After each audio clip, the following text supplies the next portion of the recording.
Hello learners, स्वागत है आपका नेक्स्ट सेशन पे। अभी तक हम लोग ने कुछ मैथ्स के टॉपिक्स को कवर अप किए। आई होप कि आपको वो कॉन्सेप्ट और टॉपिक समझ में आ गया होगा। तो आज हम बिगिन करेंगे साइंस का, जो कि फिजिक्स पोर्शन होगा, reflection and refraction of light.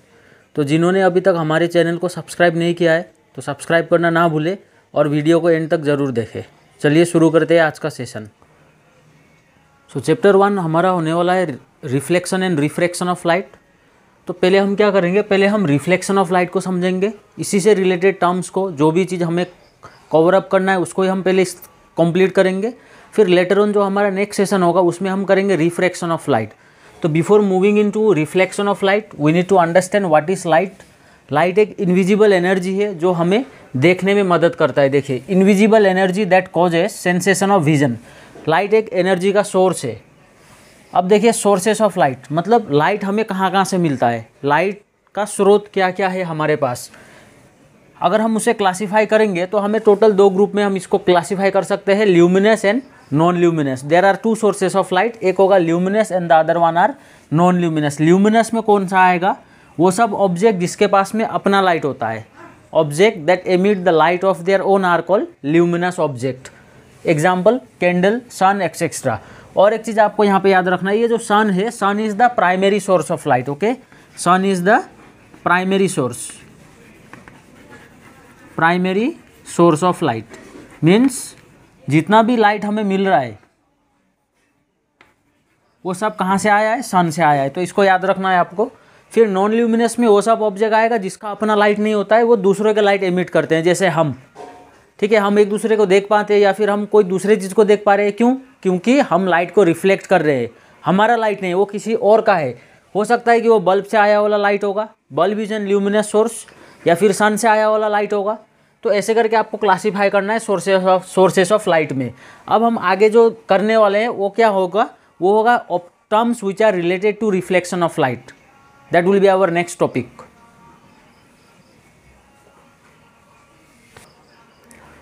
तो देखिए यहाँ पे general terms pertaining to light है, मतलब लाइट से रिलेटेड जो भी टर्म्स है जो हमें सीखना होगा या फिर जो चीज़ को हमको समझना है उसको हम अभी एक्सप्लेन करेंगे यहाँ पे। General terms pertaining to light. तो पहले आएगा हमारा ऑप्टिकल मीडियम। पहले क्या आने वाला है, ऑप्टिकल मीडियम। जब भी हम ऑप्टिकल या फिर ऑप्टिक्स बोलते हैं तो हम वो रिलेटेड टू लाइट को हम डिस्कस करते हैं, ऑप्टिकल या फिर ऑप्टिक्स। तो ऑप्टिकल मीडियम मीन्स क्या होगा, वो सब मीडियम जिसमें लाइट ट्रेवल कर सकेगा। जैसे कि लाइट क्या में ट्रेवल करता है, एयर से ट्रेवल कर रहा है, तो air is an optical medium. ठीक है, तो वैसा ही करके light travels through glass, glass भी एक ऑप्टिकल मीडियम हो गया। सिमिलरली अब ये देखिए, चलिए ऑप्टिकल मीडियम क्लियर हो गया। अब नेक्स्ट क्या होगा, होमोजेनियस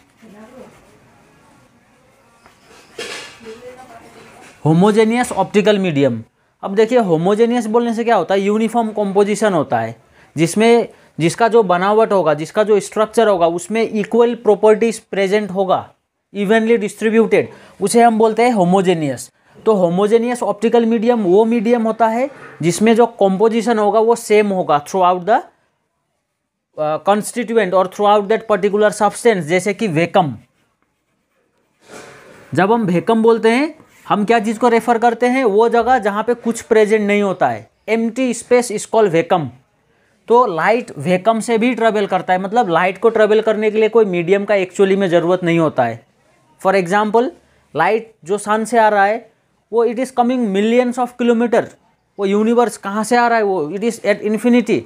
तो हम जानते हैं कि atmosphere is limited to a particular extent, तो वो एम्प्टी स्पेस को हम वैक्यूम बोलते हैं, मतलब light can travel through vacuum to.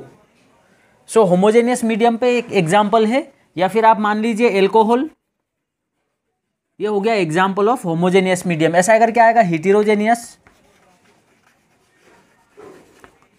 हिटेरोजेनियस मतलब क्या हुआ, जिसमें कॉम्पोजिशन डिफरेंट होगा।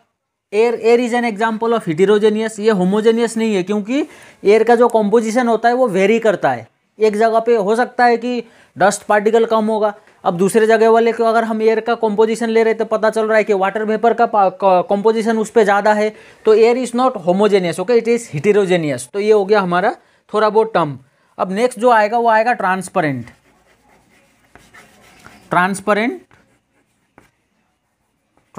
मीडियम। अब देखिए ट्रांसपेरेंट मीडियम, मीडियम बोलने से कोई भी चीज़ हो सकता है, पार्टिकल और material through which light travels. तो ट्रांसपेरेंट मतलब क्या होता है, जिसमें लाइट पूरा का पूरा पार होगा। Okay, those medium through which light can pass, those are called transparent medium. Example लेते हैं एयर, एयर इज ट्रांसपेरेंट, लेकिन वो क्लियर एयर होना चाहिए। सिमिलरली ग्लास होगा ट्रांसपेरेंट, ग्लास से भी लाइट पास होता है, काफ़ी हम लोग ये जानते हैं इसको। जस्ट हमको ये टर्म्स को समझना है, डेफिनेशन आप खुद से लिख सकते हैं। ट्रांसपेरेंट मीडियम मतलब क्या है, वो मीडियम जिसमें से लाइट पूरा पास होगा। तो आप क्या लिखेंगे, medium through which light can पास या फिर light can travel is called transparent medium, आपको लिखना होगा। तो ऐसा करके ट्रांसलूसेंट आएगा, ट्रांसलूसेंट मीडियम। ट्रांसपेरेंट में मैंने क्या बोला था, पूरा का पूरा लाइट पास होगा। ट्रांसपेरेंट में क्या होगा, थोड़ा बहुत लाइट पास होगा। ठीक है, medium which allow a part of light to pass through it is called translucent medium. For example जो बटर पेपर होगा, बटर पेपर, ये एक एग्जाम्पल है ट्रांसलूसेंट का। इससे मैं और एक एग्जाम्पल बोल दूंगा, प्लास्टिक। ठीक है, प्लास्टिक सब में नहीं, कोई कोई प्लास्टिक्स होते हैं कि जिसमें से हाफ आपको जो ब्लर इमेज दिखाई देता है, वो क्यों होता है, क्योंकि वो ट्रांसलूसेंट ऑब्जेक्ट है या फिर ट्रांसलूसेंट मीडियम से कुछ लाइट ट्रेवल कर रहा है, इसलिए आपको इमेज जो है वो क्लियर नहीं बन रहा है। तो वो सब मीडियम को हम बोलेंगे ट्रांसलूसेंट। ये एग्जाम्पल है, आपको याद रखना है। फिर आएगा ओपेक। देखिए ओपेक मीडियम में क्या होगा, इसमें मैंने बताया था ट्रांसपेरेंट में फुल लाइट पास होगा पूरा। फिर मैंने इसमें बताया कि a part of light will pass, तो इसमें मतलब क्या होगा, ओपेक में नो लाइट विल पास, इसमें पास नहीं होगा। तो ये medium through which light can not travel या फिर पास इज कॉल्ड ओपेक मीडियम। जैसे कि ये ब्लैक बोर्ड हो गया, ये ओपेक हो गया, इसमें से लाइट पास नहीं होगा। वॉल हो गया, ब्रिक हो गया, many are there, lot of example are there. So these are certain terms which are related to reflection of light. तो आगे बढ़ते हैं हम। अब देखिए दूसरा चीज आपको जो समझना है वो है रे ऑफ लाइट, और यहाँ पे देखिए मैंने क्या लिखा है, बीम ऑफ लाइट।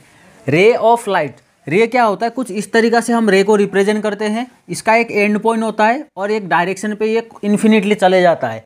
तो रे ऑफ लाइट से हमें क्या पता चलता है, हमें डायरेक्शन पता चलता है जिस तरफ वो लाइट ट्रेवल कर रहा है। तो मीन्स अगर आपको पूछेगा रे क्या होता है, आप बोलेंगे कि ray of light is the direction followed by the light. Ray of light क्या है, वो एक डायरेक्शन है जिस तरफ लाइट ट्रेवल कर रहा है, उसको आप बोलेंगे रे ऑफ लाइट। अब ये बीम ऑफ लाइट कब बनेगा, जब आप बहुत सारे रे को एक साथ लोगे। ठीक है, बंडल ऑफ रेस या फिर a group of rays will make a beam of light. तो कुछ इस तरीके से अगर आप लोगे तो इससे हमें क्या मिलेगा, बीम ऑफ लाइट मिलेगा। तो बीम ऑफ लाइट हमें तीन तरीका का मिल सकता है। एक आएगा पैरेलल। पैरेलल में क्या होगा, light will travel in the same direction parallel to one another, ये बन गया हमारा पैरेलल बीम ऑफ लाइट। फिर ऐसा करके आएगा कन्वर्जेंट। देखिए कन्वर्ज बोलने से एक जगह पे मीट करना होता है, एक जगह पे आके मीट करेगा, means it is travelling from different direction and they are intersecting at a same point, that will make a convergent beam. तो ये जो कनकेव मिरर होगा, जो हम लेटर ऑन डिस्कस करने वाले हैं, concave mirror will make convergent beam of light, later part में डिस्कस होगा वो। फिर आएगा डाइवर्जेंट। तो ये कन्वर्जेंट का ऑपोजिट है। यहाँ पे देखिए अलग अलग डायरेक्शन से आके एक पॉइंट में मीट हुआ था, तो इसका मतलब यहाँ पे क्या होगा, एक पॉइंट से निकल के अलग अलग डायरेक्शन पे जाएगा।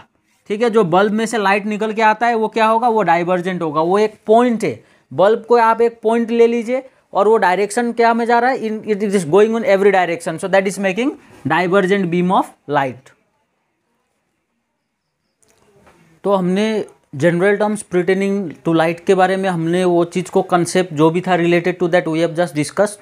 अब हमारा जो नेक्स्ट टॉपिक होगा, हम देखेंगे कैरेक्टरिस्टिक्स ऑफ लाइट क्या है। हम पढ़ रहे हैं रिफ्लेक्शन ऑफ लाइट के बारे में, तो लाइट के बारे में हमको जानना है पहले, तो फिर जाएंगे हम रिफ्लेक्शन में। तो कॉमन कैरेक्टरिस्टिक्स ऑफ लाइट मैंने यहाँ पे 5 पॉइंट लिखा है। एग्जाम पे आपको ज़्यादा से ज़्यादा 5 ही पूछता है, मैक्सिमम ये इतना ही 5 मार्क्स का ही आ सकेगा। तो देखते हैं क्या हो। पॉइंट नंबर 1 में मैंने क्या लिखा है, light is an invisible energy which causes vision. ये तो मैंने पहले भी आपको बताया था कि लाइट एक इनविजिबल एनर्जी है जो हमें देखने में मदद करता है। पॉइंट नंबर 2 में देखिए क्या लिखा है, थोड़ा इंपॉर्टेंट भी है ये, कभी कभी 1 मार्क का क्वेश्चन पूछा जाता है एग्जाम में। यहाँ पे मैंने देखिए ब्रैकेट में लिखा है रेक्टिलिनियर प्रोपगेशन बोल के, और मैंने यहाँ पे पॉइंट में क्या लिखा है, light travels in straight line path, मतलब लाइट हमेशा क्या होगा, सीधा ही जाएगा। ठीक है, कभी ऐसा नहीं होगा कि लाइट जा रहा है और बीच में कुछ आ गया तो मुड़ के साइड से निकल जाएगा, ये पॉसिबल नहीं है, ये नहीं होता है। तो that property is called rectilinear propagation. तो एग्जाम पे आपको कभी कभार बोलता है कि define rectilinear propagation of light बोल के, तो आप क्या लिखोगे, straight line motion of light is called rectilinear propagation of light. Point number 3 पे, light produces shadows when obstructed by opaque object. I hope you all know about this, light shadows create करता है। Point number 4 में, the velocity of light in vacuum is 3 × 10⁸ metre per second. तो light का speed काफ़ी ज़्यादा रहता है। ये वैक्यूम पे, वैक्यूम के बारे में मैंने अर्लियर बताया था आपको। तो या फिर ये कभी कभार vacuum and air, okay, it is same, दोनों के लिए सेम होगा। और ये पॉइंट को भी आपको याद रखना है, 1 मार्क वाला क्वेश्चन में ये भी पूछा जाता है कि स्पीड ऑफ लाइट बताइए कितना होता है वैक्यूम में बोल के। और पॉइंट नंबर 5 में देखिए, लाइट गेट्स रिफ्रैक्टेड, ये रिफ्रैक्टेड है, इसको हम लेटर पार्ट में पढ़ेंगे। रिफ्रैक्टेड मतलब बेंडिंग ऑफ लाइट होता है, जब ये एक ट्रांसपेरेंट से दूसरे वाले पे ट्रेवल करेगा। तो ये हो गया कॉमन कैरेक्टरिस्टिक्स ऑफ लाइट।